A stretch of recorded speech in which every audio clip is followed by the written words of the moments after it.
E aí, seja bem-vindo a mais um vídeo aqui no canal do TS Academy. Primeiramente, eu me chamo João, sou especialista no mercado de cripto e nesses 6 anos de mercado cripto, muitas coisas incríveis aconteceram dentro desse setor em específico.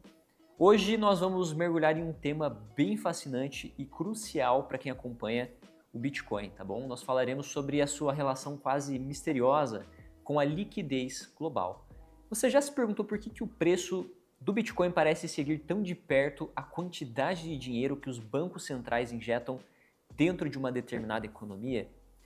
Se a resposta é sim, prepare-se porque nesse vídeo nós vamos desvendar um pouco mais essa conexão que o Bitcoin tem com aquilo que nós chamamos de M2 global. Você vai sair daqui entendendo por que essa relação é tão importante para o futuro do dinheiro digital como nós conhecemos o Bitcoin.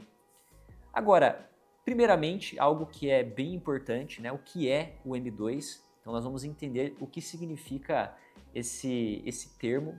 E pensa só, o M2, na verdade, ele é como uma medida da quantidade total de dinheiro disponível dentro de uma economia. Não é só o dinheiro físico no seu bolso, isso inclui também dinheiro nas contas correntes, dinheiro das poupanças, nos fundos de investimento de curto prazo. De forma muito simples, é o dinheiro líquido ou quase líquido que as pessoas e as empresas têm à sua disposição. Quando nós estamos falando em M2 global, nós estamos olhando para essa mesma medida, só que em uma escala mundial, de forma muito mais ampla. É a soma de todo esse dinheiro disponível nos principais blocos econômicos do planeta. É bem relevante. Então vamos pensar o seguinte, Quando nós estamos falando em relação ao Bitcoin, e o M2, por que o M2 ele aumenta ou diminui? Basicamente, ele é influenciado diretamente pelas políticas dos bancos centrais, como por exemplo o Federal Reserve dos Estados Unidos, o Banco Central Europeu, entre outros. Quando eles imprimem mais dinheiro, compram mais ativos ou baixam os juros, o M2 tende a subir. É como injetar mais gasolina no motor da economia de determinado país ou de vários países. Agora, vamos para o caso do Bitcoin, O que torna ele tão especial dentro desse contexto do M2? Diferente das moedas tradicionais como o dólar ou o real, que podem ser impressas infinitamente, o Bitcoin ele tem uma oferta limitada. Existem e sempre existirão, para sempre, no máximo 21 milhões de Bitcoins. Essa é uma característica fundamental, como vocês já conhecem, chamada de escassez. Então nós não teremos mais do que isso. Tranquilo? Esse é o ponto mais conhecido, inclusive, do Bitcoin, que o torna o que ele é hoje. Agora, pense no ouro, Ele é valioso porque é raro de encontrar, é difícil de ser minerado. O Bitcoin é o mesmo, porém dentro de um mundo digital. A sua escassez programada o torna um ativo deflacionário, ou seja, com tendência a se valorizar com o tempo, especialmente quando a gente compara com as moedas fiduciárias que perdem o valor com a inflação. Tudo certo? Então nós já chegamos a uma etapa bem importante. Agora, vamos chegar ao ponto da relação, Porque então esses dois gráficos, o do M2 global e o preço do Bitcoin, parecem andar de mãos dadas. E o primeiro motivo, a busca por proteção contra a inflação. Quando os bancos centrais eles aumentam o M2, é um sinal de que mais dinheiro está circulando na economia. Isso leva à inflação, que é a perda do poder de compra da nossa moeda. As pessoas, instituições, acabam ficando preocupadas e buscam proteger o seu patrimônio. Então eles buscam ativos que não percam valor tão facilmente e o Bitcoin, por sua escassez, ele acaba se posicionando como uma espécie de ouro digital, um porto seguro contra a desvalorização da moeda fiduciária. Segundo motivo, a liquidez global, e o capital em busca de um retorno. Um M2 crescente ele significa que há mais dinheiro sobrando no mercado financeiro, mais capital disponível para investimentos. Então, parte desse capital que antes ficaria parado ou renderia pouco em juros mais baixos, começa a procurar ativos com maior potencial de valorização. E o Bitcoin, sendo um ativo de alto crescimento, e claro, com um certo risco, ele acaba atraindo essa liquidez. É como se o M2 injetasse um pouco mais de combustível nos mercados. E o Bitcoin, por essas características, se torna um dos veículos preferidos desse combustível. Tranquilo? Terceiro motivo, o Bitcoin como um ativo de risco, né, setor de tecnologia, embora ele seja um hedge contra a inflação, ele também é visto como um ativo de risco de forma similar às ações, tá? As ações de tecnologia que têm um alto crescimento. Em ambientes de maior liquidez, de alta e otimismo econômico, né, que podem ser impulsionados inclusive pelo M2, esses ativos tendem a performar muito bem. Tranquilo? São pontos extremamente importantes e que devem ser entendidos por você, investidor.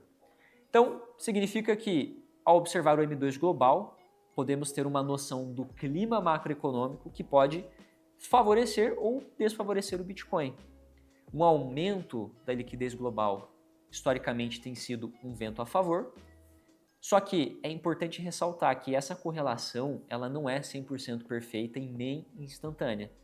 Às vezes há um pequeno atraso, né, um delay nessa correlação. E claro, existem outros fatores como a adoção institucional, regulamentação, o próprio halving do Bitcoin, que acaba influenciando muito positivamente o preço. Só que entender a relação com o M2, ele nos dá uma lente muito poderosa para analisar o Bitcoin, não apenas como uma tecnologia disruptiva, mas também como um ativo macroeconômico fundamental. Tranquilo? À medida que o debate sobre a inflação, a impressão de dinheiro contínua, o Bitcoin tende a permanecer no centro dessas atenções como uma alternativa digital a uma moeda fiduciária que é amplamente impressa, como a gente acompanha aí no dia a dia. Tranquilo?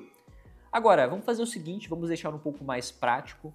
Eu vou te mostrar como visualizar esse comparativo, né? Então o gráfico do Bitcoin com o gráfico do M2 e o contexto atual que nós estamos passando aqui nesse mês de maio de 2025, final do mês de maio de 2025, para você entender, inclusive, como ele vem representando essa movimentação, apesar de existir o delay, como foi comentado. Perfeito? Então, eu estou aqui no TradingView, conta gratuita, você consegue criar para acompanhar os movimentos de preço de qualquer ativo. E aqui, na parte superior, onde você adiciona indicadores, você vai adicionar um indicador chamado M2 Global Liquidity Index, tá? Então, vem aqui, M2 Global.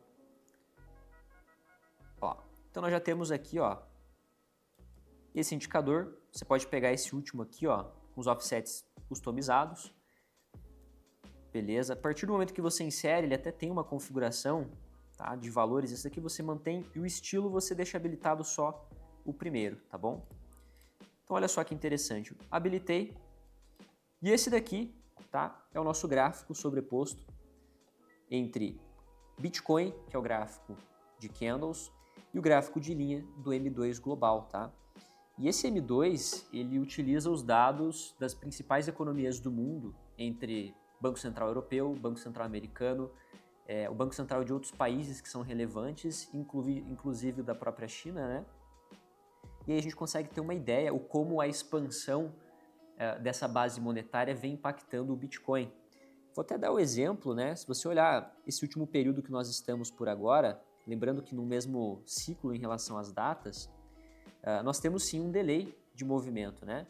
Então aqui, no período em que o Bitcoin estava aproximadamente a 68 mil dólares, tivemos uma queda aqui no M2 global, e essa queda no Bitcoin ele veio um pouco mais à frente o seu movimento. E desde essa última queda lá até o período de janeiro, toda essa expansão que aconteceu do M2, estamos começando a enxergar algum efeito já a partir da formação do último fundo do Bitcoin e essa extensão de preço no semanal. Então, para você entender como isso é muito parecido, é claro, dentro de uma estratégia como um todo, isso vai te ajudar a entender um pouco mais a ciclicidade do Bitcoin com base aqui nesse gráfico e com base também nas políticas monetárias que os bancos centrais ao redor do mundo estão utilizando.